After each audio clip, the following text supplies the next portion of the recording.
One shall stand, one shall fall. Okay, fellas, let's get it on! Let's get it on!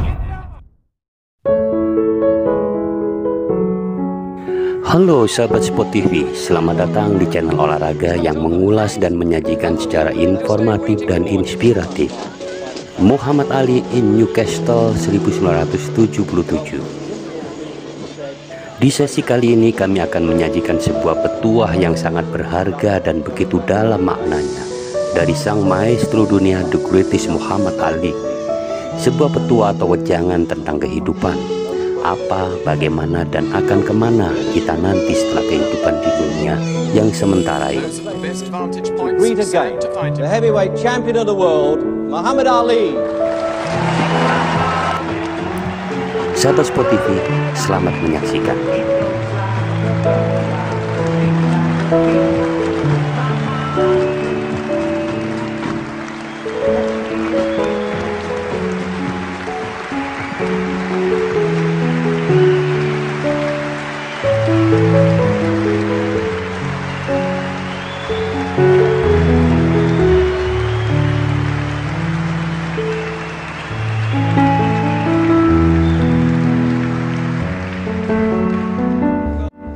Saya ingin tahu apa yang akan Anda lakukan saat pensiun dari tinju. Terima kasih.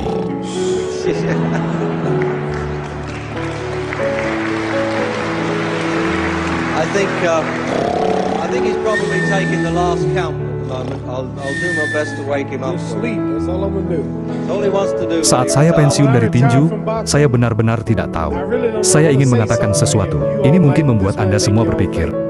Hidup ini sangat singkat. Jika Anda hanya bepergian, hanya tidur, hanya bersekolah, dan jika Anda hanya berfoya-foya, Anda mungkin telah menghabiskan separuh hidup Anda tanpa melakukan apapun. Saya berusia 35 tahun. 30 tahun lagi, saya akan berusia 65 tahun. Kita tidak punya pengaruh lagi. Yang saya katakan, saat Anda berusia 65 tahun, tidak banyak yang bisa dilakukan. Jadi, tahukah Anda bahwa saya akan berusia 65 tahun dalam 30 tahun ke depan?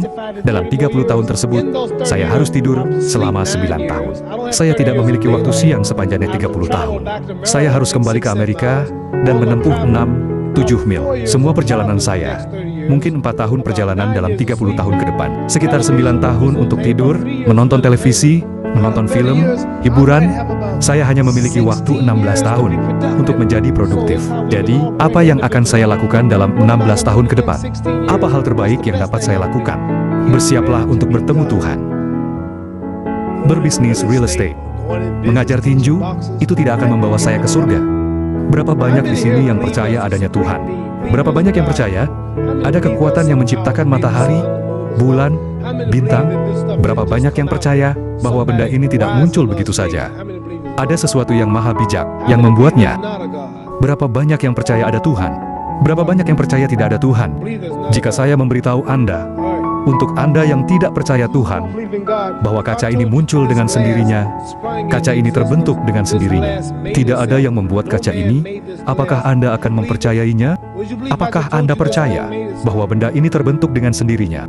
Jika saya memberitahu Anda bahwa stasiun televisi ini muncul dengan sendirinya, tidak ada manusia yang membuatnya. Anda berkata, Muhammad Ali gila. Nah, jika kaca ini tidak dapat membuat dirinya sendiri, jika saya katakan pakaian yang Anda kenakan itu menenun dirinya sendiri, tidak ada yang menciptakannya. Pakaian itu membuat dirinya sendiri. Anda tidak akan mempercayainya. Namun jika pakaian Anda tidak terbentuk dengan sendirinya, jika kaca itu tidak dapat terbentuk dengan sendirinya, jika bangunan ini tidak terbentuk dengan sendirinya, lalu bagaimana bulan bisa ada di sana? Bagaimana bintang-bintang, Jupiter, Neptunus, Mars, dan matahari? Bagaimana semua ini bisa ada di sini? Jadi yang ingin saya katakan adalah, saya percaya bahwa kita akan diadili. Haruskah orang seperti Hitler, yang membunuh semua orang Yahudi, lolos begitu saja? Seseorang harus menghukumnya. Mungkin ia tidak mengerti sekarang, ia mengerti saat ia meninggal di neraka selamanya. Jadi, yang akan saya lakukan saat saya berhenti dari tinju adalah mempersiapkan diri untuk bertemu Tuhan. Pesawat saya mungkin akan meledak. Bukankah pesawat kadang-kadang meledak di negara ini dan jatuh? Bukankah orang meninggal setiap hari? Sungguh menakutkan untuk berpikir bahwa saya akan masuk neraka dan terbakar selamanya. Jadi, apa yang akan saya lakukan ketika saya berhenti dari tinju? Atau apa yang saya alami? Saya akan melakukan semua yang saya bisa untuk membantu orang. Itulah mengapa saya di sini bersama Johnny Walker. Ini orang miskin yang datang jauh-jauh ke Amerika. Ini sekelompok anak laki-laki yang membutuhkan uang, dan seseorang memanggil saya untuk membantu mereka. Tuhan mengawasi saya. Tuhan tidak memuji saya karena saya mengalahkan Joe Frazier. Tuhan tidak peduli dengan Joe Frazier. Tuhan tidak peduli dengan Inggris atau Amerika. Seluruh kekayaan Anda adalah miliknya. Dia ingin tahu bagaimana kita memperlakukan satu sama lain, bagaimana kita saling membantu. Jadi, saya akan mendedikasikan hidup saya untuk menggunakan nama dan popularitas saya, membantu kegiatan amal, membantu orang, menyatukan orang-orang yang saling menjelekkan satu sama lain karena keyakinan agama. Jadi, ketika saya meninggal, jika ada surga, saya ingin melihatnya. Karena kita hidup berapa lama? 80 tahun? Mungkin semua orang di ruangan ini, beberapa akan meninggal 20 tahun lagi. Beberapa akan meninggal 50 tahun lagi. Beberapa akan meninggal 30 tahun lagi. Beberapa akan meninggal 60-70 tahun lagi. Kita semua akan segera meninggal. Dan jika Anda hidup, katakanlah sampai 125 tahun, sampai 250 tahun, dan Anda dapat berhubungan seks selama 145 tahun dari umur tersebut, Anda akan sampai pada akhir setelah itu. Jadi, kita tidak punya waktu sekitar 80 tahun di bumi. Ini adalah ujian di mana kita akan menghabiskan hidup kita di surga atau neraka. Ini bukanlah kehidupan sekarang. Diri sejati Anda ada di dalam diri Anda. Tubuh Anda menua. Beberapa dari Anda bentuk bodinya sudah tak ideal. Anda tidak punya gigi, rambut Anda rontok, tubuh Anda lelah. Tetapi jiwa dan roh Anda tidak pernah mati. Itu akan hidup selamanya. Tubuh Anda hanya menampung jiwa dan roh Anda. Jadi Tuhan menguji kita tentang bagaimana kita memperlakukan satu sama lain. Hal-hal fisik ini tidak akan bertahan lama. Mobil saya, gedung ini akan tetap ada di sini ketika orang yang membangunnya meninggal. Ada banyak raja dan ratu di Inggris. Mereka semua meninggal. Setelah yang satu ini pergi, yang lain akan datang. Kita hanya pemegang amanah. Kita tidak memiliki apapun, bahkan anak-anakmu pun bukan milikmu. Jadi apa yang kukatakan? Hal terpenting tentang kehidupan adalah apa yang akan terjadi saat kau meninggal. Apakah kau akan pergi ke surga atau neraka? Dan itulah keabadian. Jika kau pikir aku berbohong, istrimu bukan milikmu. Kau tidak memiliki anak-anakmu. Kau tidak memiliki keluargamu. Berapa lama keabadian itu? Mari kita bayangkan. Ambil contoh Gurun Sahara. Ada banyak pasir di Gurun Sahara.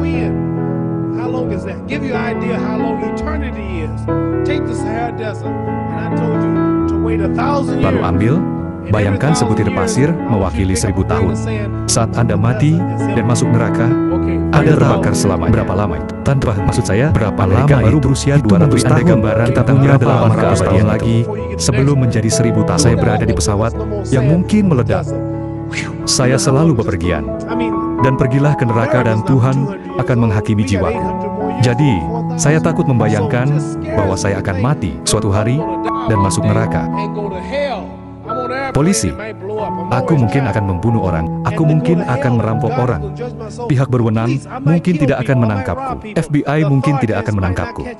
Namun ketika aku mati, Tuhan mengawasiku dan menghitung, dan aku tidak dapat melarikan diri, dan aku akan terbakar selamanya. Jadi apa yang akan kulakukan ketika aku selesai bertinju? Aku hanya memiliki 16 tahun untuk menjadi produktif, mempersiapkan diri untuk bertemu Tuhan, dan pergi ke tempat yang terbaik dan mulia.